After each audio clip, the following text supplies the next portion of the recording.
Olá, tudo bem? Essa é uma aula para os meus alunos lá do IP. Esse mês de agosto a gente está falando sobre ficção científica e esse vídeo é para falar sobre H.G. Wells e a Máquina do Tempo, né? Esse autor é um autor britânico, foi o primeiro autor em língua inglesa a tratar de ficção científica, que na época ele chamou de romance científico, né? Ele nasceu em Londres, ele era membro da Sociedade Fabiana, o que quer dizer que ele tinha uma pegada mais socialista. Ele se decepciona muito com o stalinismo, acaba recuando nessas ideias no final da vida dele, né? Mas ele foi bastante participante na disseminação desses ideais socialistas mais utópicos mesmo. E essa era uma grande preocupação que ele tinha desde sempre. Ele tinha uma crítica social muito grande e ele imaginava que existiriam maneiras melhores de se organizar a sociedade para que as pessoas não sofressem tanto com as injustiças, né? Ele é autor de livros como A Máquina do Tempo, O Homem Invisível e A Guerra dos Mundos. Ele também tem A Ilha do Dr. Moreau, que é um livro distópico. Ele escreveu tanto utopias quanto distopias. Sempre foi uma tônica na obra dele questionar aspectos da condição humana que ele considerava problemáticos. Então, para vocês terem ideia, ele foi o primeiro autor lá em final do século XIX, começo do século XX, a pensar em problemas como bomba atômica, como ética na manipulação genética, veja só, em 1943, né? Então ele já trazia essas coisas nas suas obras de ficção científica. Tem um episódio bastante curioso da obra dele, que é com relação à Guerra dos Mundos. Ele propôs ao Orson Welles, que é o autor, o diretor e protagonista do Cidadão Kane, que é um grande filme, que eles fizessem uma leitura radiofônica da Guerra dos Mundos, né? Tipo uma telenovela. Só que assim, isso foi feito de forma que ninguém soubesse que ia rolar. E quando foi feita a leitura, o Orson Welles deu tamanho realismo ali na leitura que ele estava fazendo, que gerou um pânico generalizado, assim, todo mundo começou a sair correndo pelas casas, desesperado, achando que realmente estava tendo um ataque alienígena, a ponto de ter que intervir autoridades, a polícia, etc., porque as pessoas ouviram na rádio que os alienígenas estavam chegando e eles realmente acreditaram, né?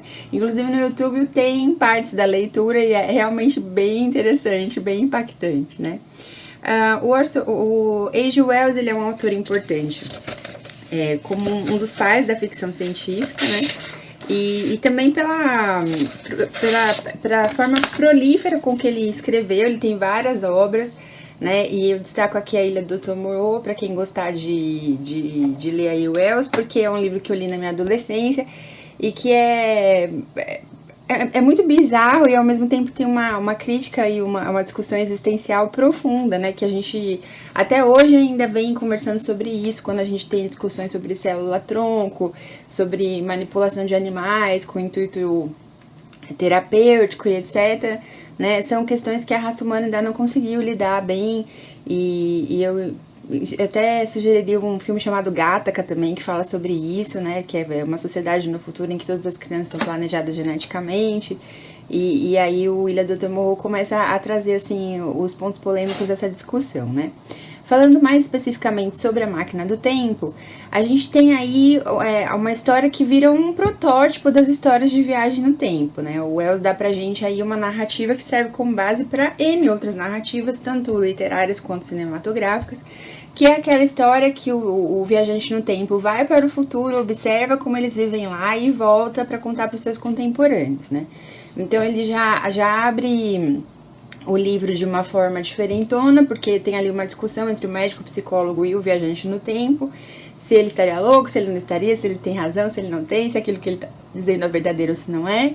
E depois a gente vê que ele planeja ali um encontro para poder provar que a máquina do tempo funciona, mas quando as pessoas chegam, ele já foi e já voltou, e aí ele começa a relatar a experiência dele no futuro, né? Como eu falei em aula, a gente sempre tem questões diferentes sobre o que aconteceria se eu viajasse para o futuro, o que aconteceria se eu viajasse para o passado.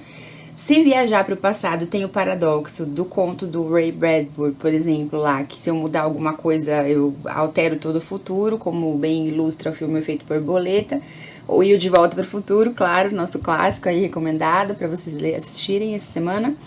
E se eu viajo pro futuro, eu tenho a perspectiva de O que será que tem lá? Será que os homens evoluíram? Será que eles regrediram? Será que eu vou chegar lá no futuro e vou descobrir que o mundo foi tomado pelos macacos, que nem no planeta dos macacos? Será que o homem ficou mais cruel? Será que o homem ficou mais gentil?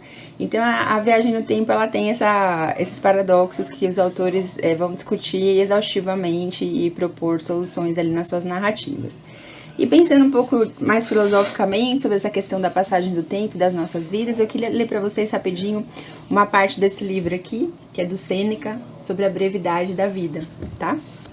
A maior parte dos mortais, Paulino, lamenta a maldade da natureza, porque já nascem com a perspectiva de uma curta existência e porque os anos que lhes são dados transcorrem rápida e velozmente. De modo que, com a exceção de uns poucos, para os demais, em pleno esplendor da vida, é que justamente esses os abandonam. No entanto, como se imagina, não apenas o comum dos mortais ou a massa ignorante sofre desse mal geral, pois ao afetar também os homens cultos, seus efeitos geram muitos lamentos. Por isso, aquela expressão do pai da medicina, ele está falando do Hipócrates, né? A vida é breve, a arte longa. Por isso o intento de Aristóteles, não próprio de um homem sábio, com a natureza, exigindo o mínimo de equidade. A natureza concede aos animais um tempo de vida tal que lhes permite ver passar 5 ou 10 gerações. Ao homem, nascido para realizar muitas e grandes coisas, fixa um limite mais breve.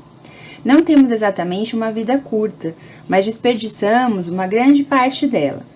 A vida, se bem empregada, é suficientemente longa e nos foi dada com muita generosidade para a realização de importantes tarefas. Ao contrário, se desperdiçada no luxo e na indiferença, se nenhuma obra é concretizada, por fim, se não se respeita nenhum valor, não realizamos aquilo que deveríamos realizar, sentimos que ela realmente se esvai. Desse modo, não temos uma vida breve, mas fazemos com que seja assim. Como grandes riquezas, quando chegam às mãos de um mau administrador, em um curto espaço de tempo se dissipam, mas se modestas e confiadas a um bom guardião, aumentam com o tempo, assim a existência se prolonga por um largo período para o que sabe dela usufruir. Não somos, portanto, privados, mas pródigos de vida. Uma outra curiosidade sobre o H.G. Wells é que, depois que ele leu os 4 evangelhos, ele disse o seguinte, que embora existam ali dados históricos e tal, como existe da vida de Buda, e que mostram que existe uma prova histórica ali da existência de Cristo, Jesus é um personagem real, ele existiu de fato, porque, na opinião do Wells, nenhum dos melhores escritores seria capaz de inventar uma pessoa assim. Então, eu achei bem bonito isso.